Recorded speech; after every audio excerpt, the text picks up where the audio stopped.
Do you know there are hidden landmines inside of your 401k that could literally cost you hundreds of thousands of dollars over your investing lifetime? Hi, I'm Brad Lineberger, founder of Seaside Wealth Management, where we help people plan for and transition into a successful retirement and stay comfortably retired. I'm passionate about coaching and educating, and that's why I produce content like this. So if you enjoy this sort of thing, make sure to subscribe to our YouTube channel and we'll send you more.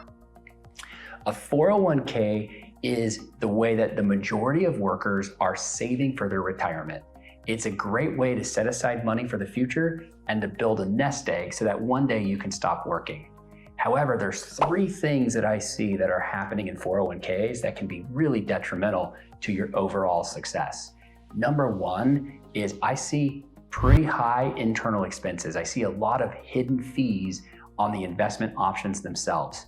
Many of them are actively managed mutual funds. The fees are really high. Now, make no mistake, it's not a commission or there's not an external commission that you see assessed to your 401k account. These are internal fees. They're hidden. They're below the surface. So you have to pay attention to the investment vehicles that are inside of your 401k plan and really understand what are those internal expenses. Oftentimes, they're much higher than they should be. And this is a drag against your overall long-term performance. It makes your performance lower because that internal fee is holding you back. Speaking of performance, the second downside that I see inside of 401ks, many of the actively managed mutual funds in there underperform their benchmarks. Most active managers have a really hard time outperforming the benchmark because those fees hold them back from the really low cost benchmark, and also trying to outsmart and outguess and outperform the market is really difficult. There's a statistic, something like 80% of actively managed mutual funds underperform their benchmark over any given 10 and 15-year period. So be careful because a lot of these funds inside of 401k plans are underperformers.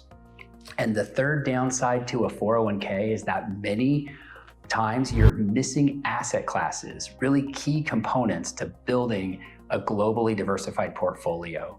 Things like emerging markets or global real estate or domestic real estate or international small cap or US mid cap. Oftentimes those asset classes are missing and your investment selection is really limited inside of 401ks. It makes it difficult to build a globally diversified, well-constructed portfolio that's going to help bring your financial plan to life and help you accomplish your goals. Don't get me wrong, not every 401k is terrible. Sometimes we'll run into 401k plans that are decent, but more frequently than not, we don't see this. So if you like this sort of content, make sure to subscribe to our YouTube channel and we'll send you more. But before you go, I'm going to give you a tip on ways to select your 401k choices that are going to lead to greater success. If you have the option to use an index fund or even an ETF, and you don't really see ETFs inside of 401k plans, but if you have a choice to go with an index fund, typically we would recommend that over the actively managed mutual fund because the costs are lower and it's going to mirror or capture the performance of the benchmark. It's not going to lag significantly behind it like a lot of these actively managed mutual funds do.